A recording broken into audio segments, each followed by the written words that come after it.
When it comes to crashes, yes, everything crashes, even value stocks. But I've been investing for more than 20 years now. I've been there, I've seen crashes, and I can tell you how I invested back then and how I'll invest in the next crash. First, we have to understand that the crash is good. Dividends, cash flows, your income is what matters. Think ownership, not prices. Let's start by discussing the crazy thought that a crash would actually be good for you. Because if you look at the investment cycle of a person, you invest for 40 years, you accumulate and put money extra into the market. And if I look at the average viewership on my YouTube channel, only 4.7% of you are more than 65 old, and perhaps you are investing for future generations, thus again with a long-term horizon. Now, when you invest constantly, if you're younger than 65, then you have net additions to your portfolio each month. And let me ask you a question. What is better? Let's say you invest 6,000 per year. Now with 6,000 you can buy one share of the S&P 500.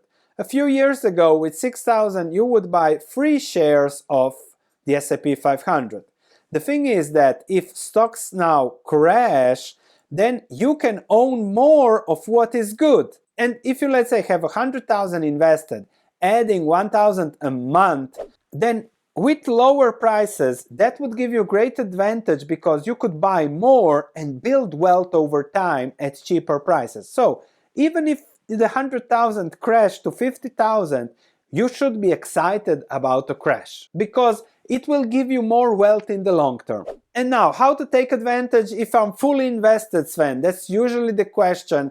Well, if you are adding just $1,000 a month, and you have 100,000 invested in an ETF like SCHD, then you are getting $3,600 per year in dividends. Plus, if you're investing 1,000 a month or something, then with the dividends and with the investments, it will take you just 5 years to recompensate what has crashed there. So just always have a long-term view on things. Keep in mind, dividends, cash flows, your income, and lower prices is what makes you rich, not prices going higher and higher. If you look at Berkshire, his goal is just to own more of the pie, not stock prices, not prices going up and down, except for Apple that pissed him off with buybacks. But if we look at any Berkshire letter to shareholders, note that Charlie, the late Charlie, and Buffett are not stock pickers. We are business pickers. They want to own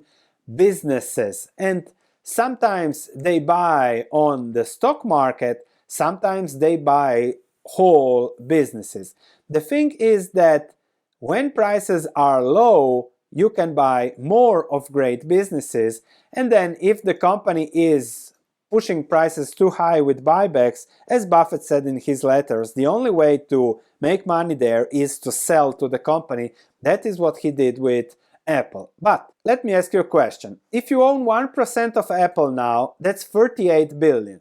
But what is better? Let's say that Apple's stock price would be 50% lower. What would make you happier? Owning 1% of Apple and you have 38 billion, or owning 1.5% of Apple and owning 27 billion? Yes, this is less, but what would make you happier? If you are an investor like Buffett, this would make you happier than this, because you own more of the pie, no matter how the pie is measured. So when it comes to my strategy, I think that wealth is owning a percentage of the pie, not owning millions, billions, trillions. We will go around 100 years because of inflation and everything will be measured in trillions. That's how it goes. So don't look at the price, the numbers in your wealth. Look at how much you are owning. If every month you're owning more, you're getting richer, you are building wealth. And you can build more wealth if there is a crash and stocks stay down for a decade. If decade of nothing would be the best thing for all of us that are still adding on a monthly basis. If you want to check my purchases on a monthly basis, you can always check my research platform.